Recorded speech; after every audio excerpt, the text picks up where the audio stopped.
Move your things. We're the family now. My brother grinned, his fiancée already measuring wall space. Get used to sharing. We'll be living here from now on. I'm sure you'll love having us. I stood there holding a tray of leftover cupcakes from their wedding, in my kitchen, in my apartment. They had used it as their wedding venue last weekend. Free space, free view, free everything. I hosted, cleaned, smiled, and somehow I was now the uninvited guest in my own home. My name is Eden Waverly. I'm 29, and if you think you know how this ends, stay tuned because what happens when politeness becomes the rope they use to choke you? I watched them push past me with boxes. My brother, who hadn't paid a single bill in 5 years, and his new wife, acting like she'd won a prize instead of married into debt. They waved at my neighbors like they just bought the place. I didn't raise my voice. I didn't argue. I just walked outside and nodded. That was the signal. My lawyer parked at the curb in the black car, stepped out. He carried a folder. Inside were the lease termination letter, the cease and desist, and a formal trespassing notice. See, what they didn't know was this. I don't just own this apartment, I own the building. The papers were served before they could finish unpacking. My brother's smile cracked. His wife dropped the tape gun. He opened his mouth to protest, but the lawyer turned to me and asked, calm and clear, would you like them escorted out now or in an hour? I didn't blink. Now. And just like that, the wedding gifts weren't the only things getting removed. They were still arguing as the building's private security escorted them to the moving truck, the same truck they thought they'd unpack into my life.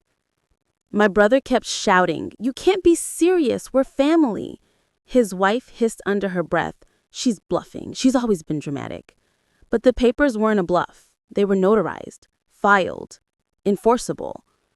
I watched from the second floor window as my building manager pointed them toward the exit. They looked small from up there, like the kind of people who live big in group chats and family barbecues, but shrink when faced with someone who finally stopped flinching. 2 hours later, my mother called. "Sweetheart, you didn't have to go that far. You know your brother is going through a lot." I didn't respond right away.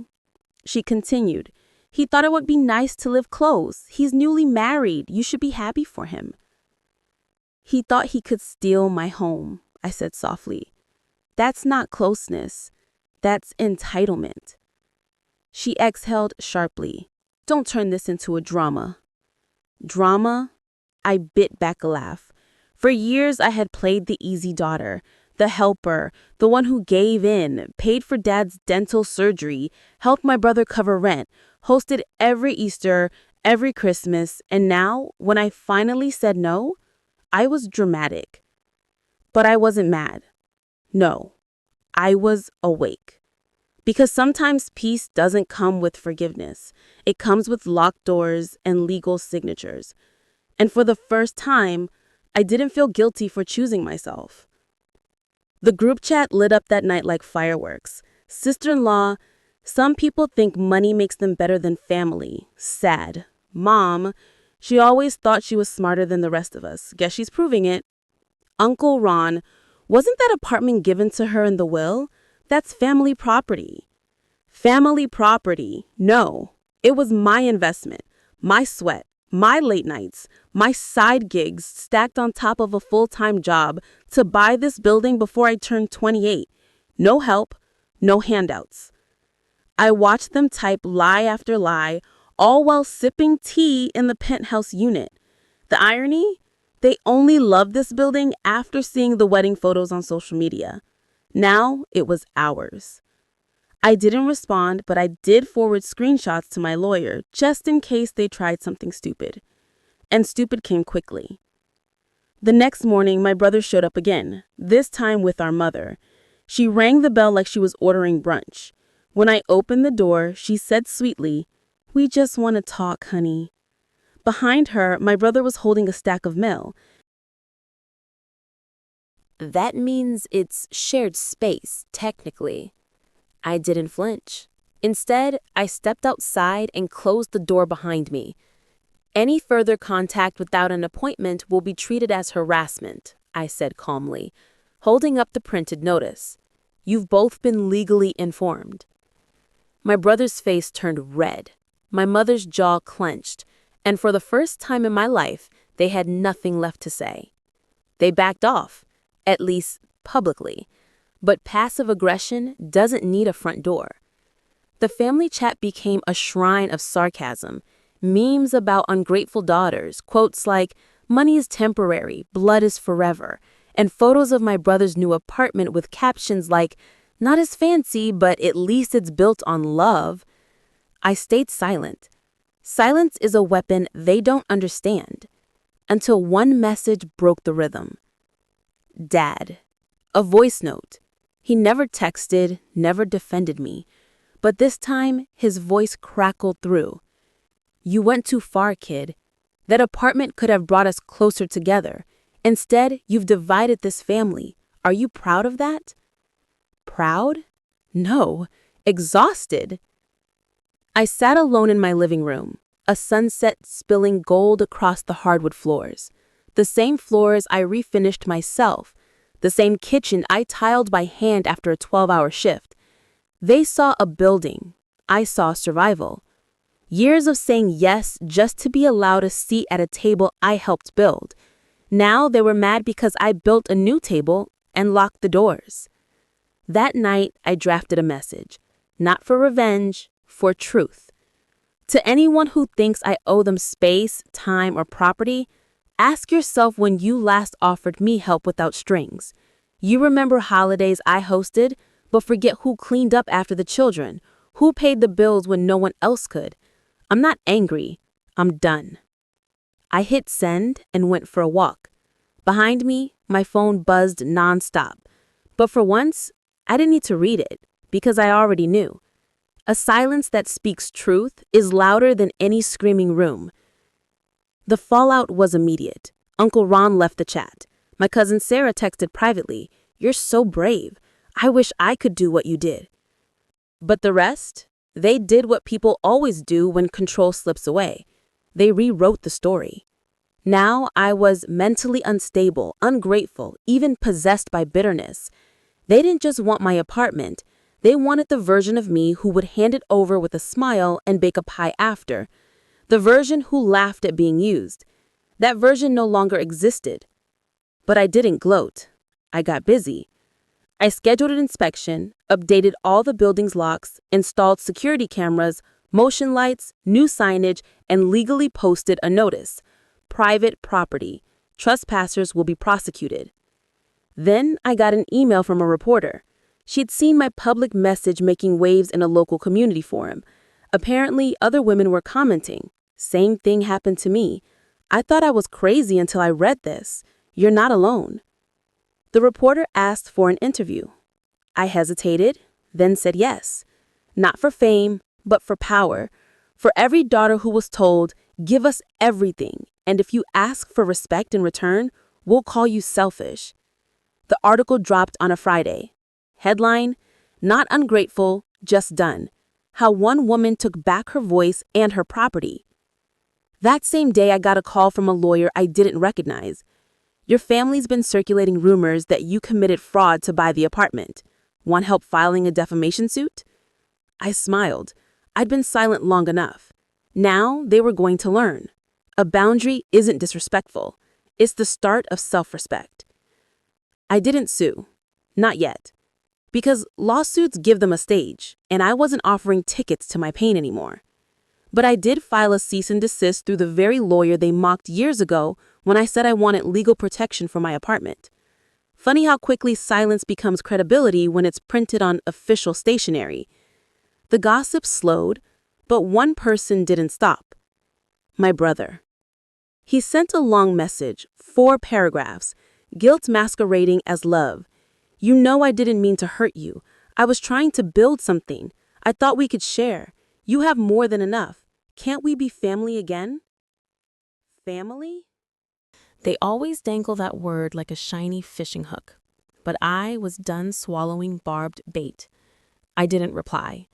Instead, I sent one sentence to my lawyer. Please begin drafting the ownership transfer clause reversal. Because here's the twist. Years ago, out of fear and love, I'd added his name to a shared inheritance clause. Not full ownership, but a foothold. I'd forgotten. He hadn't. He exploited it. But now I had receipts, evidence, documentation of his attempted coercion. My lawyer called it textbook manipulation, bordering on exploitation of trust. The reversal would take a few weeks, but it was in motion. And while the papers moved through the system, I moved through something too, a quiet, slow rebirth. I painted the front door blue, replaced the living room couch, got rid of the family photo wall, hung up landscapes instead. And every evening I lit one candle, same time, same spot. Not for them, for me. Because healing isn't loud, it's ritual, repetition, and reclaiming space one peaceful inch at a time. 3 weeks later, I received the envelope. Thin, white, quietly powerful. Inside it, the final approval. The reversal clause had been accepted, his name removed permanently. No more loopholes, no more visits, no more pretending shared blood means shared ownership. I placed the document on my kitchen table, then made myself a coffee like it was any other Tuesday, because that's what healing feels like when you've earned it. Normal, quiet, complete. I didn't call anyone. I didn't announce it online. But my brother knew because he showed up that evening. No moving truck, no suit, just him, holding a bouquet of cheap flowers already wilting. He stood at the edge of the driveway, unsure. "Can we talk?" he asked, eyes darting toward the front door. I stepped outside and closed the door behind me again. "This place means a lot to me," he said. "It's where we had holidays. It's where... Dad..." His voice cracked like an old vinyl record, nostalgia warped by damage. I said softly, "You tried to steal it. Not once. Repeatedly." He looked down. I was desperate. "Things aren't great at home. I'm not your emergency exit, and I'm definitely not your backup plan." He took a step closer. I didn't move because this time I wasn't going to shrink just to avoid his guilt. He offered the flowers. I didn't take them. Instead, I placed them inside the mailbox beside us. "Next time, write a letter. If I feel like reading it, I will." Then I walked back inside, locked the door behind me, and lit my candle. Because peace isn't always loud. Sometimes it sounds like a door clicking shut and staying that way.